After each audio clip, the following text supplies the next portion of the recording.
Welcome, ladies and gentlemen. I am your host, Ethan, and this is my co-host, Brick. And here today, we have another Thor's Raven update.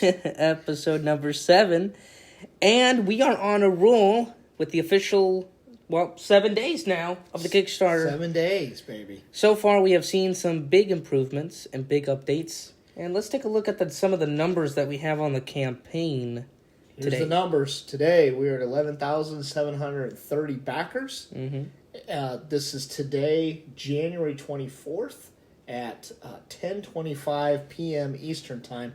We're at $1,306,161. That's a lot. So we made a little bit of a chunk today. I think there was some news that got the needle going. What do you think? Oh, I think so. And actually, let's take a deeper dive into why we have amounted such, the money, how that got up. And let's take a look at some of the stretch goals that we've unlocked this far and what is soon to be locked. Yes, exactly. So what happened today for stretch goals was pretty straightforward. We unlocked Aurora. Mm-hmm. We unlocked Husk. So just the 2 stretch goals today, if I read that right. So we unlocked Aurora and we unlocked Husk. And then we have U.S. Agent is ready to go. So if you're in the That's MCU, cool. if you like the MCU, U.S. Agent is the guy in the Falcon Winter Soldier TV show. Mm-hmm. It's the man that replaced Captain America for a while. And then he loses the shield and he becomes U.S. Agent. That's his character. Pretty cool character. He's an anti-hero. Yeah. Because as you know in the show, he wants to kind of be good, but he's bad. But he eventually ends up becoming, I believe, part of the West Coast Avengers in the comic books. But he's definitely going to be a part of the Defenders team. The thing, yeah. Inside the team deck, for sure. Yeah, and that's pretty cool, getting another anti-hero there. But the main reason why we're close to unlocking him and why the price has gone up is because of what was been released today. As of today, the additional buy, another expansion, $35 Kickstarter exclusive, The Age of Apocalypse board game expansion for Marvel United. It's part of the X-Men group, so they're bringing in Season 2 back into the Season 3 multiverses. And basically the box surrounds around a time where Professor X died. Basically, he had a sudden death because he was in a time travel accident, and then next thing you know, there's a huge multiverse breakout, basically, and now there's mutants that are ruling the Earth. And what are these mutants? Well, we have some of the heroes and some villains in this box.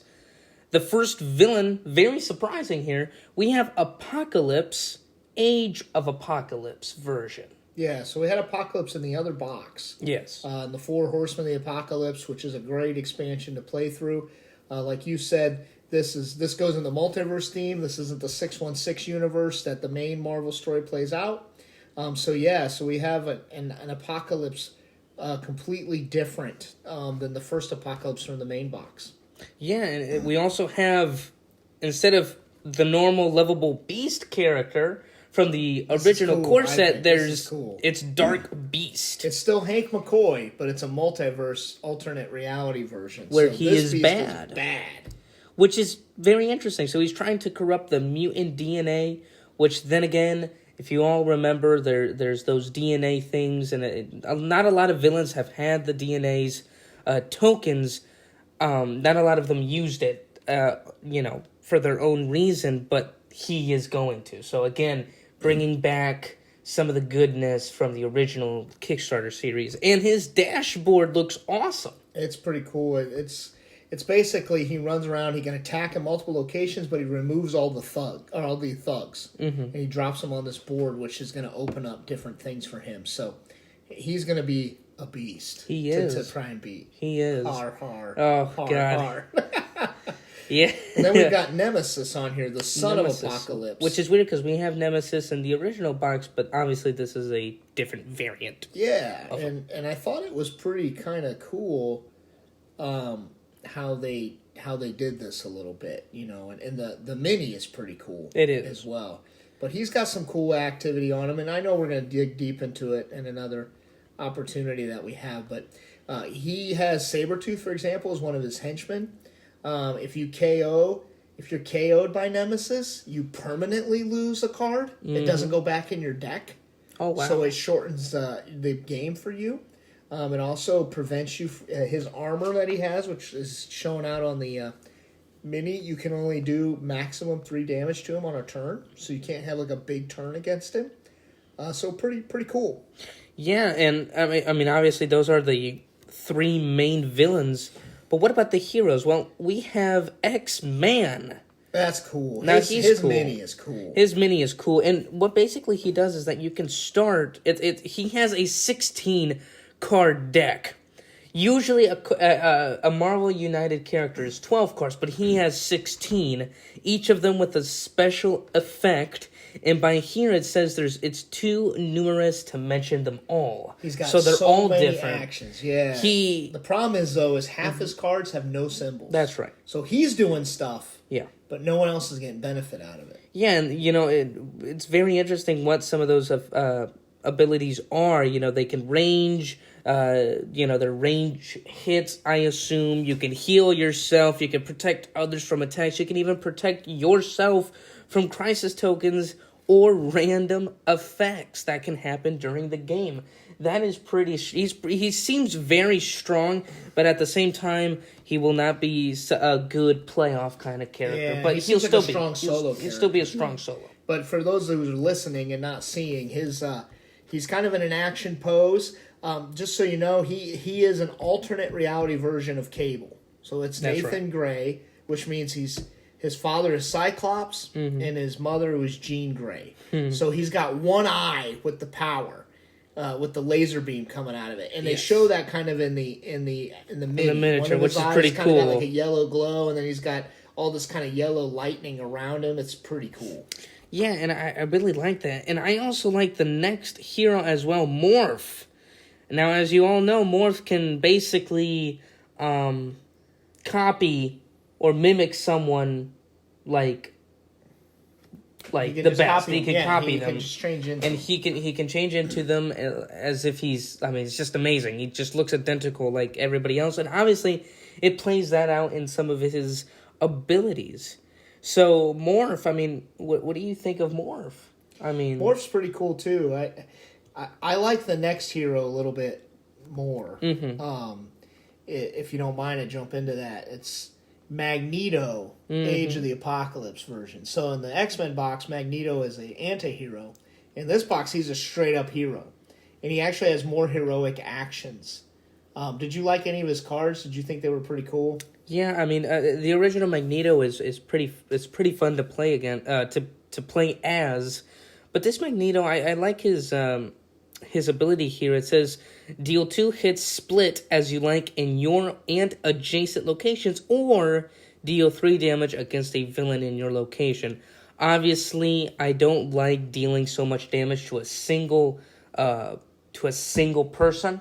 Personally, for me, sometimes you could just waste it, but I do like the second option where you can split it in yours or adjacent locations. Yeah, so obviously, flexibility there. Yeah, and I mean, I love that, and I also like the leadership thing, kind of like Captain America, but instead of giving out, or Star-Lord, instead of giving out those heroics or wilds, Magneto is actually giving out 2 wild tokens from the pool to other heroes. And if they do, though, they must discard a card from their hand to the bottom of your deck, it says. Yeah, interesting. That's pretty cool.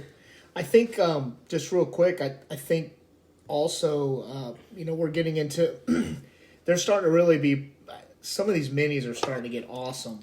The next hero in the box is Sabretooth and Wildchild. And if correct me if I'm wrong, but this is the first time we kind of have 2 characters in one mini. So it's a Sabretooth, obviously a multiverse version of Sabretooth. He's a little more clean cut.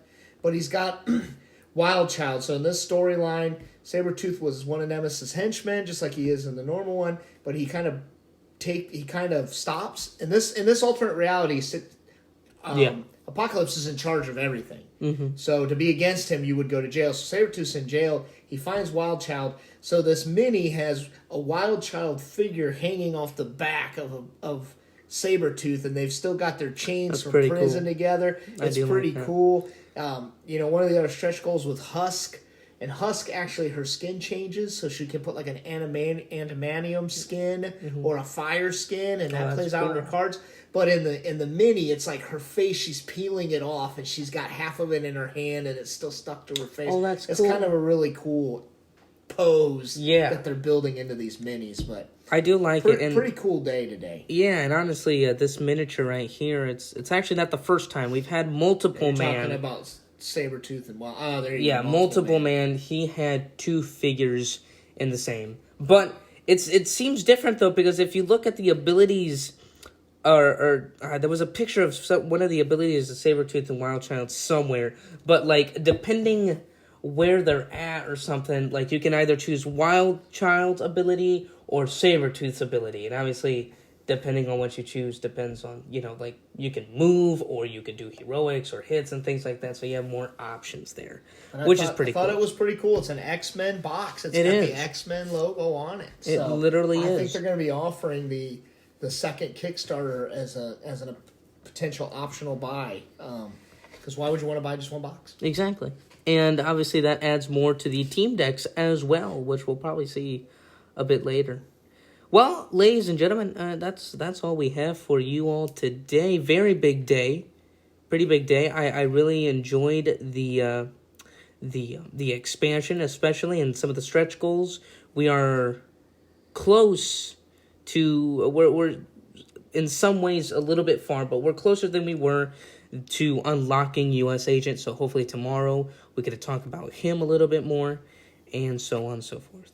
Anyway, ladies and gentlemen, this is all we have for you today for Thor's Raven update number 7. We hope you have a great night, and we'll see you all tomorrow.